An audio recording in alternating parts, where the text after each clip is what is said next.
Thank you for returning to my series. Your support is greatly appreciated.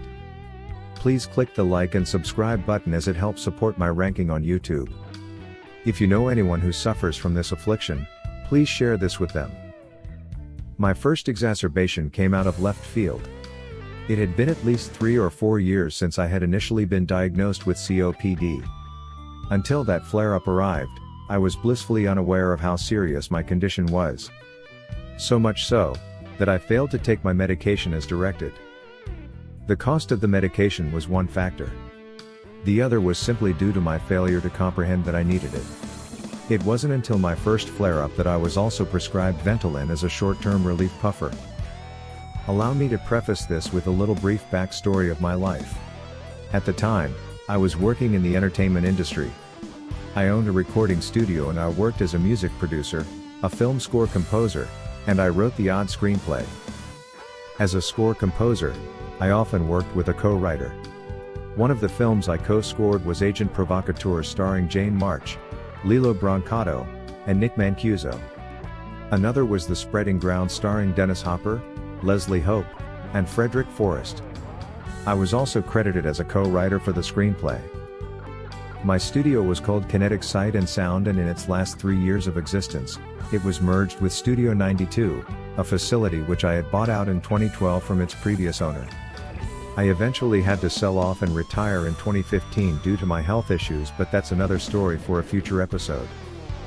At the time of my first hospitalization way back in the summer of 2013, I was producing and managing a band that my son was performing in. Shameless plug here. They were called Janai, and although long since disbanded, you can still watch their videos on YouTube. We had taken a break from recording their eponymously titled debut CD, and the entire group along with myself decided to do a little bonding and go camping. The first night was a rough one for me. The dampness of the ground went right through me and worked its way into my lungs. Midway through the night, I realized that I was having difficulty breathing, so I decided to sleep the rest of the night in my Jeep. Naturally concerned, my girlfriend at the time joined me.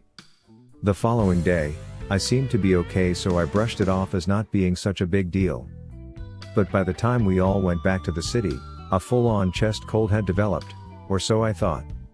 I had no idea that an exacerbation could mimic a cold, and the breathing difficulties returned with a vengeance.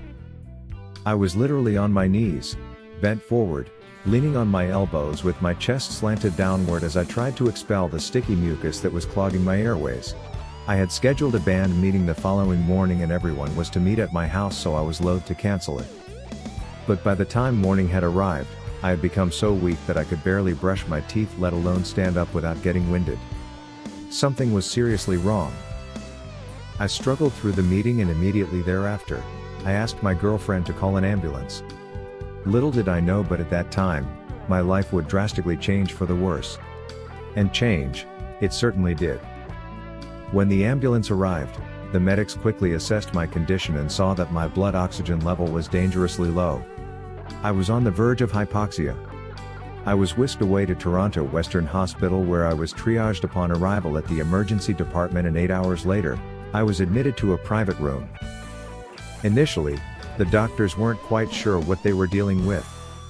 It wasn't until long after I was close to being discharged that I figured out why I was in isolation. And if I'm not mistaken, it was because they weren't quite sure what was wrong with me. They thought that I might be stricken with tuberculosis. I suppose that answers why they were all wearing hazmat suits whenever they were tending to my needs. But I digress. Once the doctors realized that I was suffering from a severe COPD exacerbation, I was administered oxygen therapy through a mask and given the heavy artillery of prednisone and amoxicillin. I was there for 7 days. During that time, I was given needles to ensure I didn't get a blood clot, artery pokes to measure my blood gas level, and a peripheral intravenous catheter to keep me hydrated and to administer the antibiotics. I had bruises from my wrists to my elbows by the time they got through with me. But as frightening as that experience was, it wasn't enough to compel me to quit smoking. And I was still smoking cannabis at the time as well. Go figure.